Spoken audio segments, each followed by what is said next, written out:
Bonsoir Alain Soral. Bonsoir. Essayiste à succès, polémiste, vous avez choisi de soutenir Jean-Marie Le Pen pour la présidentielle. Vous allez nous expliquer pourquoi.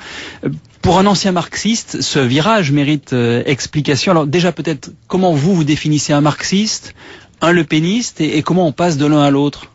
Alors non, je suis toujours marxiste, je suis ancien communiste, parce qu'on peut être marxiste et être moins communiste aujourd'hui, et j'ai rallié dans le cadre de l'Union patriotique la campagne de Jean-Marie Le Pen, parce que je crois que la théorie marxiste, si on la pousse, continue à la faire évoluer, est obligé d'admettre qu'aujourd'hui, il n'y a que la nation qui peut s'opposer à la violence de la mondialisation libérale, et que c'était l'enjeu de la Constitution européenne, et Le Pen me semble être aujourd'hui le dernier candidat sérieux du non, puisque par les autres candidats du non... Il n'est pas le seul quand même, Marie-Georges Buffet, puisqu'on parle de communiste. Non, Marie-Georges Buffet a bien dit clairement qu'elle participerait au gouvernement de Ségolène Royal, elle roule pour Ségolène Royal. Elle n'a pas dit ça, elle a dit qu'elle soutiendrait peut-être pour un deuxième tour et qu'elle verrait après. On sait très bien que la survie du PC passe uniquement par des accords systématiques avec le PS. J'ai quitté le PC au moment où je me suis rendu compte, vers 93, que le PC avait choisi ce destin-là de n'être plus que la roue de secours du PS. Donc je sais très bien que Marie-Georges Buffet, même si elle prétend est encore incarner le non social, n'aura absolument pas les moyens, vu qu'elle pèse 2%, il faut quand même bien oublier il faut quand même prendre conscience aujourd'hui que le PC, malgré toute son histoire, ne pèse plus que 2% de l'électorat, et que le Front National, qui est un mouvement étrange et dont je me serais senti absolument pas proche il y a encore 15 ans, aujourd'hui pèse 20%. Pardonnez-moi, mais si on rajoute le PC, plus Besancenot, plus d'autres, la Guillon, on est dans du non et on est un peu plus de 2%. Oui, du non qui n'est sûr d'aboutir à rien, ça c'est clair. Ces gens-là ne sont incapables de s'entendre, ils l'ont démontré, ils n'ont pas été capables de produire un candidat unique, ils y vont en ordre dispersé. Et puis surtout, même si sur le PC il y a des petites nuances, parce que le PC est assez nationaliste, le Parti communiste français, on se défendre défendre le travailleur français, c'était avant. Ce slogan qu'on dit est un slogan du Front National, en fait vient du PCF, il faut pas oublier. Malgré tout, entre eux, alors les autres sont internationalistes, c'est ce que je veux dire. Je reviens un peu à l'écart quand même, parce que pour moi, le marxisme c'est le prolétaire de tous les pays, unissez-vous, donc très internationaliste, alors que Le Pen c'est quand même la priorité nationale très restreinte. Il n'y a pas un grand écart. Et non. Le marxisme ce n'est pas ça. C'est la critique de l'économie politique, c'est-à-dire c'est critiquer et essayer de lutter contre quelque chose qui est le problème de Marx, qui est le capitalisme et la violence que la dérive de l'accumulation capitaliste entraîne dans les sociétés humaines. Donc aujourd'hui, on peut être marxiste et comprendre que pour lutter contre la destruction de cette logique du profit, il faut être nationaliste, ou comme le dit très bien Martinez, alternationaliste. Et moi, je me sens proche de Chavez aujourd'hui, et même de Castro, ce sont des nationalistes. Ce que vous nous dites, c'est que Marx, dans son prolétaire tous les pays unissez-vous, c'était à cette époque-là. Oui, c'est d'abord le manifeste du Parti communiste. C'est vraiment c'est pas le gros du corpus marxiste. Marx, c'est l'étude du capitalisme comme processus historique.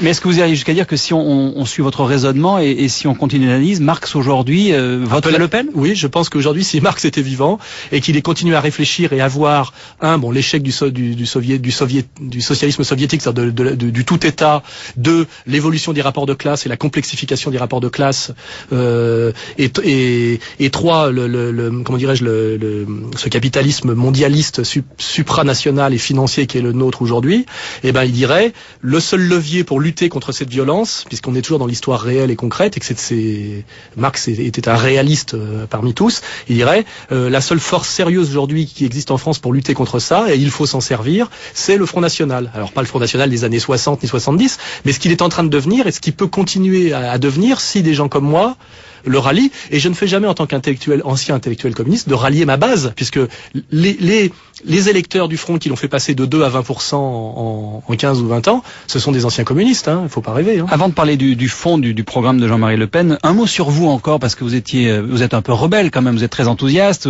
Je crois j'ai lu quelque part, vous avez donné un coup de poing à votre père quand vous êtes parti de la maison à 18 ans. Enfin bon. Oui, ça c'est un peu de la psychanalyse. Est-ce que vous êtes vraiment à l'aise au FN entre certains catholiques intégristes, certains extrémistes que d'aucuns qualifient de fascisants? Est-ce que vous sentez bien finalement? Alors d'abord, je ne suis pas spécialement FN. Moi, j'essaye d'aider à ce que ce mouvement évolue vers la gauche, et la gauche sérieuse, pas la gauche sociétale, la gauche économique et sociale. Mais moi, je veux dire, je n'ai rien, par exemple, contre les cathos tradis, parce que je trouve qu'il y a beaucoup de choses chez ces gens-là qui s'opposent à la violence et la vulgarité du monde du tout consommation, vous voyez.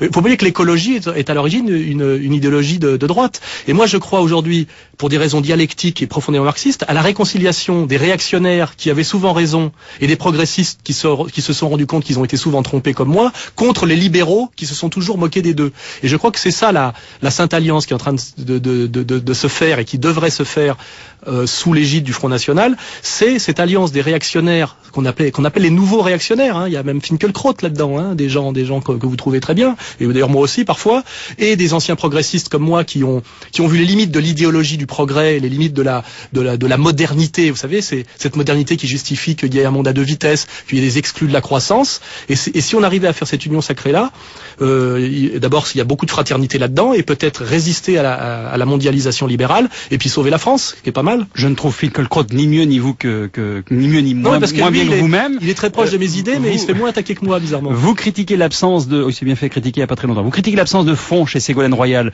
de propositions économiques essentielles. Alors qu'en est-il chez Le Pen, qui lui ne va publier son programme que, je crois, courant mars? Est-ce qu'on aura le temps de vraiment... Parce qu'il y a un gros travail en ce moment au Front National sur la question économique et fiscale. Il y a un laboratoire, on travaille, il y a des choses assez performantes et assez innovantes. Mais ce que je remarque, c'est que j'ai écrit un bouquin qui s'appelle Vers la féminisation et qui raconte en gros pourquoi un jour la gauche n'aura plus comme solution, quand elle aura renoncé à tous ses fondamentaux, que de présenter une femme, en disant on est plus à gauche que la droite puisque vous voyez on est un peu plus féminin, comme si les rapports de production, les rapports de classe avaient quelque chose à voir, comme si le capital était sexué, n'est-ce pas? Et cette arnaque, ce mensonge culmine avec la candidature Ségolène. Moi j'ai rien contre le fait qu'elle est une femme, puisque Marine Le Pen est une femme, mais Marine Le Pen elle parle beaucoup d'économie, de social, de fiscalité. Mais ce qui est très inquiétant, c'est que Ségolène, qui incarne quand même un grand mouvement historique, qui a quand même une responsabilité et un passé, ne parle de rien.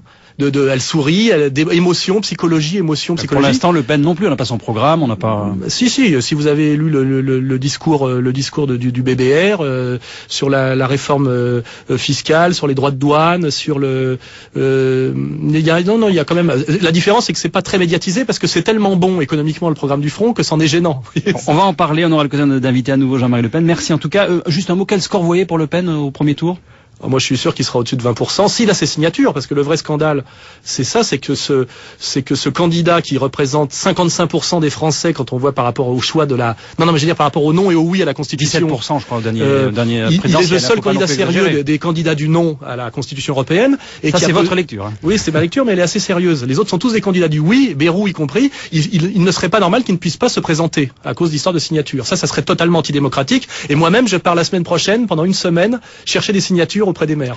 Merci Alain Soral. Je rappelle votre dernier livre, Chute, éloge de la disgrâce, aux éditions Blanche.